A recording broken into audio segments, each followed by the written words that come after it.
Hola, mi nombre es Lina Bello. Estudio actualmente Ingeniería Ambiental en la Universidad de la Costa. Curso la materia de Introducción a Fenómenos del Transporte y por tal motivo en esta ocasión voy a hablarles sobre los mecanismos de transferencia de calor existentes, tales como la convección, la conducción y la radiación. Es importante recordar que según los principios físicos de la termodinámica, es notable que la temperatura es algo que no es constante en los cuerpos, sino que por el contrario se transfiere de unos a otros. La dirección siempre es la misma, podemos asumirlo, pues el calor pasa desde los objetos de mayor temperatura a los de menor temperatura. Sabiendo esto, vamos a desarrollar 3 ejercicios que acojan los 3 mecanismos de transferencia de calor. Comenzaremos con la convección, la cual en sí es el transporte de calor por medio del movimiento de un fluido.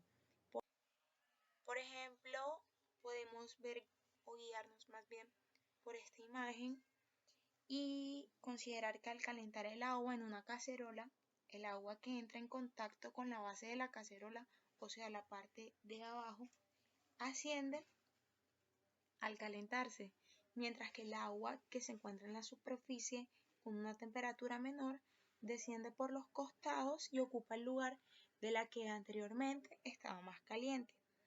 La transferencia de calor implica el transporte de calor en un volumen y la mezcla de elementos macroscópicos de porciones calientes y frías de un gas o un líquido.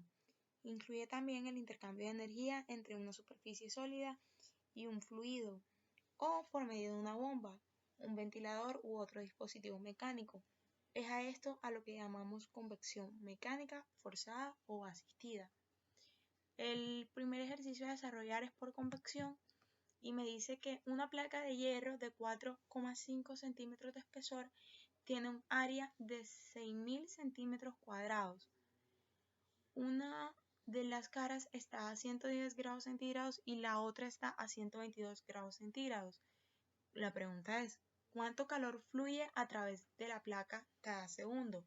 Los datos a tener en cuenta principalmente son que estamos trabajando con hierro y la conductividad de él es de 19,11 calorías sobre segundo por metro por grado centígrado. Entonces tenemos en cuenta que la fórmula para desarrollar este tipo de ejercicio es esta que está aquí dada.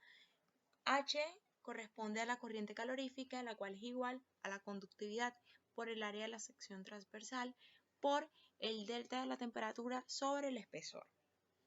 Aquí tenemos la conductividad que ya no la dio el ejercicio. El área de la sección transversal me da 0,6 metros cuadrados. Anteriormente la teníamos como 6.000 centímetros cuadrados. Van a pasar a ser así. 6.000 centímetros cuadrados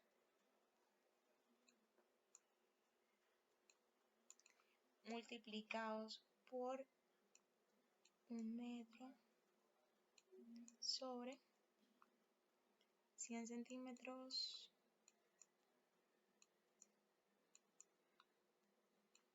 esta expresión al cuadrado me equivale al 0,6 metros cuadrados que tenemos ahí. Lo siento, me equivale a eso. Y teníamos ahorita inicialmente en los datos 4,5 centímetros, lo cual equivale a 0,045 metros de espesor. La diferencia de temperatura fue de 12 grados centígrados porque inicialmente teníamos, bueno, sí, aquí está 122 menos 110 me dan a los 12, me equivalen los 12 grados centígrados que está ahí. Estos valores se reemplazan en la fórmula inicial y tenemos que la corriente calorífica me va a dar un resultado de 3.057,6 calorías sobre segundo. Esto responde a mi pregunta inicial de cuánto calor fluye a través de la placa cada segundo. Podemos seguir al siguiente tema, que es conducción. De manera personal me parece que la conducción es el mecanismo más sencillo de entender. Lo evidenciamos de manera frecuente. Consiste en la transferencia de calor entre dos puntos de un mismo cuerpo que se encuentran a diferentes temperaturas sin que se produzca una transferencia de materia entre ellos. Sabemos que de pronto cuando estamos cocinando tenemos de pronto la cuchara de metal, que es un excelente conductor, metida así en una olla. La cuchara se va a ir calentando poco a poco hasta el punto en que no podemos sostenerla porque ya se calentó toda sin necesidad de que la sumergiéramos por completo. Esto es gracias a la conducción. Podemos ver aquí, esta parte es la que está más cerca a la fuente de calor y es la que se está calentando de manera primera. Ese calor se va a transmitir por toda la barra hasta lograr calentarla toda. Entonces, lo que está menos caliente comienza a calentarse por efecto de la parte que está más caliente. En mi ejercicio, me piden calcular la conductividad calorífica del neón a 73 grados centígrados y una atmósfera de presión, utilizando la teoría de Chapman-Ensold y las constantes de Lennard-Jones deducidas en los datos de viscosidad. Aquí tengo mis tablas que son con las cuales vamos a trabajar y ahora luego les digo por qué utilizamos este valor de viscosidad y conductividad calorífica. Tenemos aquí la fórmula con la que se realiza este ejercicio.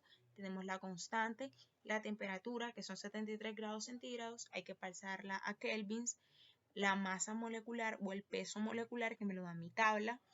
Aquí está el dato de viscosidad o conductividad calorífica. Y aquí está la cuestión del delta al cuadrado. Aquí mismo me lo da mi tabla, donde voy a utilizar de pronto la temperatura crítica. Ya vamos a ver más adelante cuando me interese sacar el dato para viscosidad y conductividad calorífica. Aquí está, la temperatura la sacamos sencilla, 273,15 grados Kelvin más los grados que tenía en Celsius me va a dar el valor en grados, en la temperatura de grados Kelvin.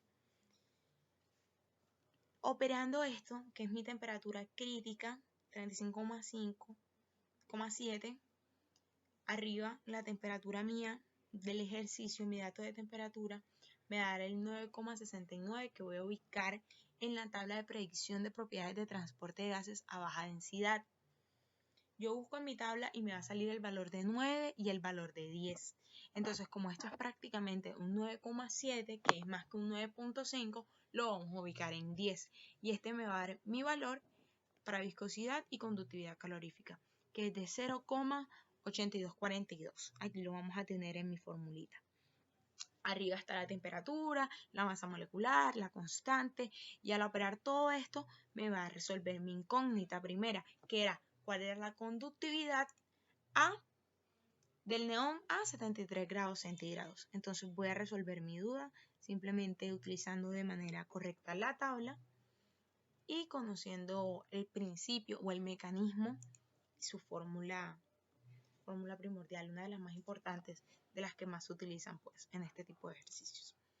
Entonces, próximamente vamos a trabajar con radiación. Todos los cuerpos la pueden emitir o experimentar, cualquiera sea su temperatura, ya que emiten energía en forma continua desde sus superficies. El Sol emite cierta radiación sobre la Tierra y por tal razón esta se calienta.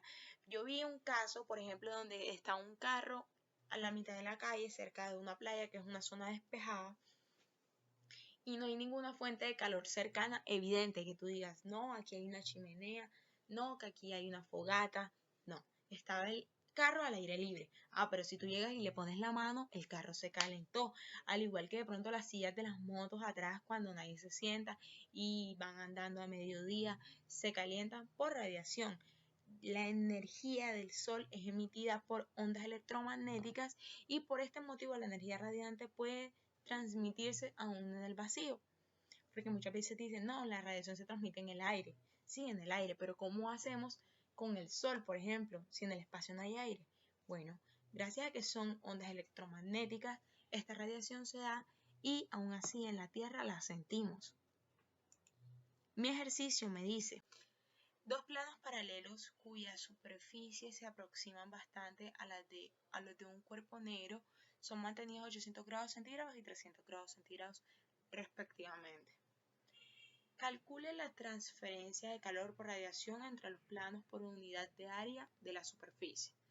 Primeramente, lo que vamos a tener en cuenta es tener esta formulita y ver qué datos tenemos de la ecuación, porque esta es la ecuación para transferencia de calor por radiación.